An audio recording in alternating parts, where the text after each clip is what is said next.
राहुल गांधी के निशाने पर अमित शाह हैं, होम मिनिस्टर अमित शाह। राहुल गांधी ने आज सीधे सीधे अमित शाह का इस्तीफा मांग लिया। राहुल गांधी ने इधर उधर की बात नहीं की। राहुल गांधी ने अमित शाह की तस्वीर लगाई और प्रेस कॉन्फ्रेंस में साफ लिख दिया, सैक अमित शाह। अब यह लड़ाई लंबी चलेगी। सोचिए, कुछ घंटे पहले ही anti paper leak bill pass हुआ, एक बड़ा रिफॉर्म हुआ। जंतर मंतर पर बैठे छात्रों की मांगें पूरी हो गई। पेपर लीक माफिया की दुकान हमेशा के लिए बंद हो जाएगी। ये कठोर कानून बनने वाला है। लेकिन आज राहुल गांधी की नजर बिल पर नहीं थी। राहुल गांधी की नजर अमित शाह की कुर्सी पर थी। राहुल गांधी ने क्या प्लान बनाया है और अमित शाह अब क्या करने वाले हैं? हिंदुस्तान की पॉलिटिक्स में अगले कुछ दिन बहुत ही हलचल वाले होंगे। पल पल घटनाक्रम बदलता रहेगा। इस रिपोर्ट को गौर से देखिए और समझिए कि आज क्या हुआ और आगे क्या होने वाला है। These idiots, idiot, idiot, idiot, idiots, idiots, idiot, idiot. अंधभक्त, अंधभक्त, अंधभक्त, अंधभक्त। क्या राहुल गांधी देश के 97 करोड़ 76,57,252 वोटर्स को इडियट समझते हैं? क्या राहुल गांधी 2024 में नरेंद्र मोदी को वोट देने वाले 23,69,73,935 वोटर्स को अंधभक्त समझते हैं? क्या Rahul Gandhi NEET paper leak आंदोलन में जंतर मंतर पर ना पहुंचने वाले, सीजेपी का साथ ना देने वाले छात्रों को इडियट समझते हैं? एंटी पेपर लीक बिल पर राहुल की 54 मिनट वाली स्पीच अब उनके जी का जंजाल बनने वाली है। She said, I call them idiot. Rahul को बोलना था संशोधित एंटी पेपर लीक बिल पर, लेकिन राहुल ने बिल पर एक शब्द नहीं बोला। Who follows the idiot? 54 minute तक सिर्फ मोदी पर, अमित शाह पर पर्सनल अटैक ही किया।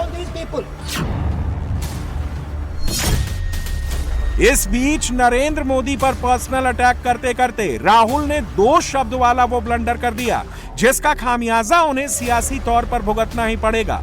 राहुल के वो 2 शब्द हैं, इडियट और अंधभक्त। इन 2 शब्दों को राहुल ने कैसे डिफाइन किया, पहले ये सुनिए। These idiots, they don't listen to anything anyone says. Idiot is trying to pretend that he is God.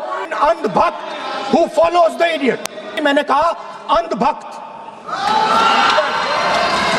इसको कहां डाला जाए? इडियट्स किसी की बात नहीं सुनते, ये कहकर राहुल ने किसकी ओर इशारा किया? क्या राहुल ने मोदी को वोट देने वाले वोटर्स के लिए ऐसा कहा है? इडियट ये दिखाने की कोशिश कर रहा है कि वो भगवान है। अंधभक्त इसी इडियट को फॉलो कर रहे हैं। ये कहकर राहुल गांधी ने किसकी ओर इशारा किया? क्या मोदी को वोट देने वाले देश के समझदार वोटर्स को राहुल ने अंधभक्त कहा? जवाब आपकी टीवी स्क्रीन पर है। कांग्रेस में राहुल के करीबी ने मान लिया है कि राहुल ने अंधभक्त किसे कहा है और इडियट किसे कहा है। इडियट, अंधभक्त, इडियट, अंधभक्त। कांग्रेस ने आज ये दोनों टर्म्स ट्रेंड करा दिए। कांग्रेस का ऑफिशियल हैंडल देख लीजिए, यूपी कांग्रेस का हैंडल देख लीजिए, महिला कांग्रेस, कांग्रेस सेवा दल, कांग्रेस माइनॉरिटी डिपार्टमेंट, NSUI, हर किसी के हैंडल पर बोल्ड में लिखा है इडियट और उसके ठीक नीचे लिखा है अंधभक्त। कांग्रेस का एक नेता, दूसरा नेता, तीसरा नेता, चौथा नेता, 5वां नेता, आप किसी की भी टाइमलाइन पर चले जाइए, हर प्रोफाइल पर आज 2 ही टेक्स्ट ट्रेंड कराए गए। वो शब्द थे इडियट और अंधभक्त। और इसके बाद कांग्रेस के आधिकारिक एक्स हैंडल पर यह लिखना कि राहुल गांधी ने तगड़ा डोज दे दिया है। इसी से साफ हो जाता है कि राहुल ने किसे क्या कहा और क्यों कहा। यूथ कांग्रेस का पोस्ट आपके सामने है, शक की कोई गुंजाइश नहीं है। मुझे हैरत है नेता प्रतिपक्ष LOP जी के व्यवहार पर।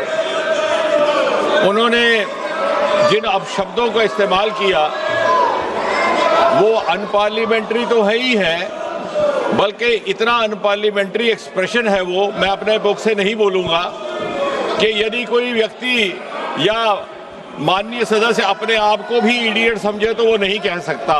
सदन के बाहर जाकर के कह सकता, हाउस में नहीं कह सकता। मुझे हैरत है कि नेता प्रतिपक्ष जिनका एक रुतबा रहता है उनको ये बेसिक पार्लियामेंट्री नॉर्म्स की जानकारी नहीं, और इसलिए जब वो कहते हैं कि मैं किसी व्यक्ति विशेष के बारे में ये शब्द इस्तेमाल नहीं कर रहा, तो कई बार ये शंका होती है कि क्या वो छात्रों के लिए कर रहे हैं। और अगर ये बच्चे जो हमारा भविष्य भी है, हिंदुस्तान का मुस्तकबिल भी और विकसित भारत के उज्जवल नागरिक भी, यानी उनको अगर इडियट कहा जाए तो इससे और ज्यादा दुर्भाग्यपूर्ण कुछ नहीं। चाहे जंतर मंतर हो, चाहे सीजेपी हो या फिर राहुल गांधी हो, इन तीनों का फॉर्मूला एक ही है, और वो फॉर्मूला है नरेंद्र मोदी पर। नरेंद्र मोदी को पसंद करने वालों पर पर्सनल अटैक करो, प्रधानमंत्री की इमेज को टारगेट करो और अपना सियासी हित साधो।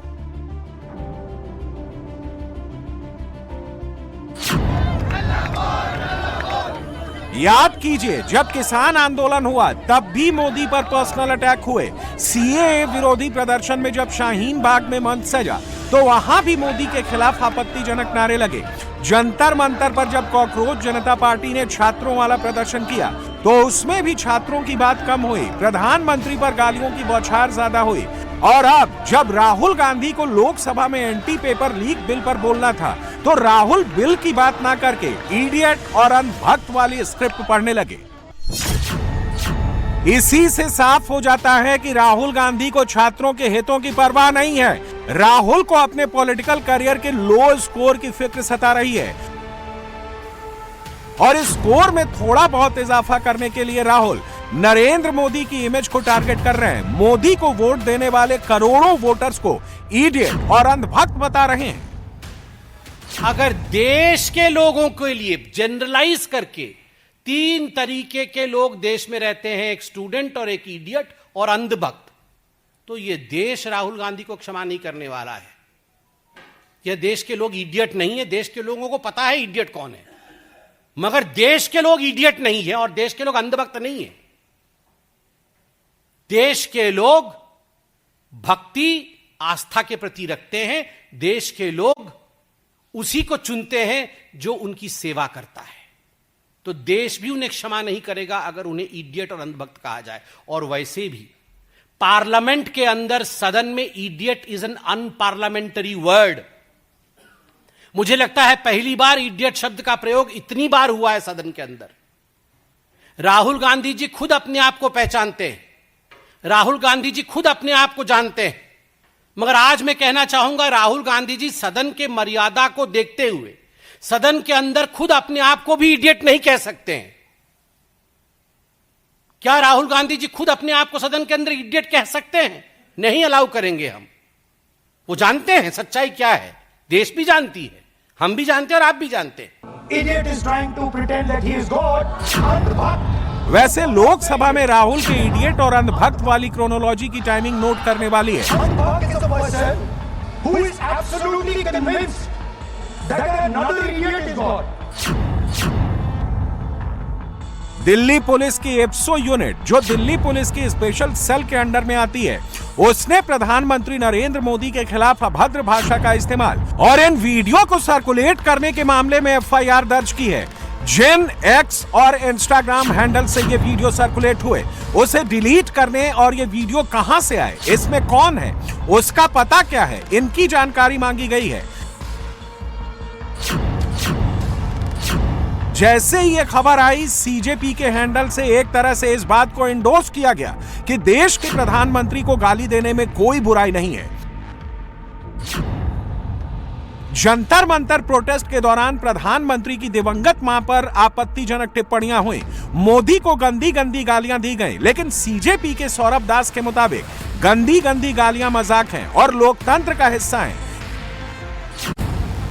यानी ये अब पूरी तरह से साफ हो चुका है कि छात्रों के नाम पर जो पूरा आंदोलन चलाया गया उसमें एक हिडन एजेंडा मोदी पर पर्सनल अटैक का भी था और आंदोलन खत्म होने के बाद राहुल ने इसकी शुरुआत कर दी है। She said, I call them idiots. Rahul idiot और अंधभक्त वाला टर्म यूं ही लेकर नहीं आए, इसके पीछे राहुल का इरादा कुछ और ही है। बीजेपी तो ये तक कह रही है कि राहुल एक नया बवाल खड़ा करना चाहते हैं, फिर से सड़कों पर अफरा तफरी मचवाना चाहते हैं। So I said, what do you call these people? कुछ लोगों ने भाषण में कहा कि बांग्लादेश और नेपाल वाली स्थिति बनने वाली थी हिंदुस्तान में। यही चाहते हैं राहुल गांधी और कांग्रेस पार्टी। वो जानते हैं कि उन्हें सत्ता वोट से नहीं मिलने वाली है। वो जानते हैं कि 7 LKM पहुंचने के लिए, वो जानते हैं कि प्रधानमंत्री बनने के लिए, वो जानते हैं कि मुख्य सेवक, हम मुख्य सेवक कहते हैं मगर वो उसे अपना जागीर कहते हैं। अपने जागीर को वापस पाने के लिए इलेक्शन लड़ना होता है और संख्या जुटानी होती है। यह संख्या जुट नहीं सकती है, इसीलिए एक ही तरीका है, अराजकता फैलाओ और अराजकता को हवा दो। और जहां अराजकता नहीं हो रही है, सारी बातचीत हो गई, सीजेपी ने प्रोटेस्ट वापस ले लिया, सब कुछ ठीक है, उसके बाद भी भ्रम फैलाओ ताकि जो विषय ठीक हो रहा हो उसे ठीक नहीं होने दो। फिर से भ्रम फैलाओ ताकि लोग सड़कों पर उतरे, माहौल बिगड़े, गोली चली, इस प्रकार से बोलो। माहौल बिगड़े और उस बिगड़े माहौल में आप राजनीतिक फायदा उठाओ। बीजेपी जिस बवाल का जिक्र कर रही है, कांग्रेस अभी से उस लाइन पर आगे बढ़ चुकी है। बुधवार शाम 5:30 बजे कांग्रेस की ये पोस्ट की 4 लाइन पढ़ लीजिए। सड़क से संसद तक राहुल की नई स्क्रिप्ट रेडी है। राहुल की इस स्क्रिप्ट में टारगेट नंबर 1 नरेंद्र मोदी हैं, तो टारगेट नंबर 2 गृह मंत्री अमित शाह हैं। यह बात आज खुद राहुल गांधी ने कंफर्म कर दी। प्रधान के बाद शाह और उसके बाद मोदी। राहुल इसी लाइन पर आगे बढ़ रहे हैं। राहुल के पीछे लिखा शब्द पढ़ लीजिए, एजेंडा क्लियर है। सरकार को हमारी एडवाइस है कि आप अमित शाह जी को हटा दीजिए। He has to go and he has to go. It is our advice to the prime minister, sack Shah. Anti paper leak bill पर चर्चा के वक्त राहुल ने अमित शाह को लेकर एक नहीं कई झूठे और भ्रामक दावे किए और ना सिर्फ अपना पॉलिटिकल स्कोर सेटल करने की कोशिश की, बल्कि एक ऐसा नैरेटिव देना चाहा जिससे पूरे देश में हालात बिगड़ सकते हैं। राहुल का पहला आरोप था गृह मंत्री संसद में नहीं आए क्योंकि वो डर गए हैं। सच्चाई यह है कि अमित शाह संसद में ही मौजूद थे। राहुल का दूसरा आरोप था कि अमित शाह ने छात्रों पर गोली चलाने का आदेश दिया। सच्चाई ये है कि आपातकालीन स्थिति में गोली चलाने का कानूनी अधिकार ऑन द स्पॉट मौजूद मजिस्ट्रेट, डीएम या एसडीएम के पास होता है। राहुल ने और क्या क्या कहा, पहले ये सुनिए। Home Minister of this country does not have the courage to come and sit here. I saw the Home Minister, sir. Carcade. Sir, I saw the carcade. 30 cars. With the Home Minister sitting inside the car. Like that. Looking. Shaking. Sir, the Home Minister authorized the shooting of our students, sir. He put pellets into the blood of our students. He ordered the students of India to be shot. Inquiry का बात नहीं मांगा, राहुल गांधी जी ने inquiry का बात नहीं किया, उन्होंने सीधा नाम लेकर के फायरिंग ऑर्डर का बात किया। कैसे बात कर सकते हैं आप? ये आप समझते हैं कितना गंभीर आरोप है? आप अगर इंक्वायरी का मांग करता है या वो ठीक है, हम मानते हैं। अखिलेश जी, अरे अखिलेश जी आप जो कह रहे हैं वो अलग है, राहुल गांधी जी ने जो बात कहा बिल्कुल अलग बोला है। एक ही नहीं, ये गलत बात। आपको राहुल जी, आपको देखिए ये बहुत सीरियस है, आपको माफी मांगना होगा, या तो आप खेद प्रकट कीजिए, अपना शब्द को वापस लीजिए। आपने बहुत गंभीर झूठा आरोप लगाया है। राहुल का यह कहना कि शाह के ऑर्डर पर छात्रों को गोली मारी गई, इस झूठ की पोल खुद दिल्ली पुलिस ने खोल दी है। दिल्ली पुलिस ने एमएलसी फाइंडिंग्स के आधार पर क्लियर कर दिया है कि किसी छात्र को कोई गन शॉट इंजरी नहीं हुई है। जंतर मंतर पर किसी भी छात्र पर कोई गोली नहीं चली, दिल्ली पुलिस ने क्लियर कर दिया है। लेकिन राहुल फिर भी गोली की रट लगाए हुए हैं। शाह की 30 कारों वाले काफिले की मनोहर कहानियां सुना रहे हैं। आज राहुल गांधी ने कहा स्टूडेंट्स के ऊपर गोली चलाई गई। भारतीय जनता पार्टी स्पष्ट शब्दों में कहती है, आधिकारिक रूप से कहती है, सारे बातचीत के बाद कहती है कि गोली नहीं चलाई गई। राहुल गांधी जी ने झूठ बोला कि गोली चलाई गई, गोली नहीं चलाई गई। उन्होंने कहा कि गोली चलाने का जो फरमान था, जो ऑर्डर था, जो हुक्म था, वो देश के गृह मंत्री आदरणीय अमित शाह जी ने दिया। झूठ, क्योंकि गोली चली नहीं तो ऑर्डर कहां से आएगा। राहुल गांधी जी ने कहा, मैंने बाहर देखा कि गृह मंत्री जी आ रहे थे, उनके काफिले में 30 गाड़ी थी। मैं आज चैलेंज करता हूं राहुल गांधी जी, आप चलिए हमारे साथ और गिनवाइए कहां अमित शाह जी की गाड़ी में, काफिले में 30 गाड़ियां थी। कुछ लोगों का तो कोई इलाज हो ही नहीं सकता है। इतना बेबुनियाद और झूठा बयान विपक्ष के नेता फ्लोर ऑफ द हाउस में करें। राहुल सिर्फ जंतर मंतर वाली मनोहर कहानियां नहीं सुना रहे, बल्कि लोकसभा में बोलने नहीं दिया गया, माइक बंद कर दिया गया वाली मनोहर कहानियां भी सुना रहे हैं। आज लोकसभा में स्पीच के दौरान राहुल का माइक ऑन था, राहुल की आवाज आ रही थी, लेकिन उन्होंने आरोप लगाया कि माइक बंद कर रखा है। अब बीजेपी ने यह वीडियो जारी किया है जिसमें राहुल खुद ही अपना माइक बंद करते हुए दिखाई दे रहे हैं। मेरा माइक बंद कर दिया, मेरा माइक बंद कर दिया, मेरा माइक बंद कर दिया। अरे लाल बत्ती जल रही है, माइक कहां से बंद कर दिया भाई? लाल बत्ती जल रही थी। लाल बत्ती का जलने का अर्थ होता है कि माइक ऑन है। माइक बंद कर, मेरा माइक बंद कर दिया। अरे कैसे माइक बंद कर दिया भाई तुम्हारा? देखो तो सही। और उसके बाद खुद ही बंद करके बोल रहा है मेरा माइक बंद हो गया, मेरा माइक बंद हो गया। जेब में हमेशा क्यों हाथ डाले रखते हैं पता है आपको? दोनों जेब में विक्टिम कार्ड रखा हुआ है। विक्टिम कार्ड निकालेंगे तुरंत, देखो माइक बंद कर दिया, बोलने नहीं दिया, माइक बंद कर दिया। जब यहां की बत्ती नहीं जलती है तो यहां की बत्ती दिखती नहीं है, तो दिखी नहीं उनको, माइक बंद कर दिया, माइक बंद कर दिया। लोकसभा में 54 मिनट तक मोदी शाह पर हमला। शाम 6 बजे आधे घंटे की प्रेस कॉन्फ्रेंस में अमित शाह के इस्तीफे की डिमांड। यह साफ साफ दिख रहा है कि राहुल का प्लान क्या है। राहुल छात्रों के बहाने अपनी सियासत चमका रहे हैं। पहले प्रधान का इस्तीफा लिया, अब शाह का इस्तीफा मांग रहे हैं। इसके बाद वो मोदी के खिलाफ अपना प्लान लॉन्च करने वाले हैं।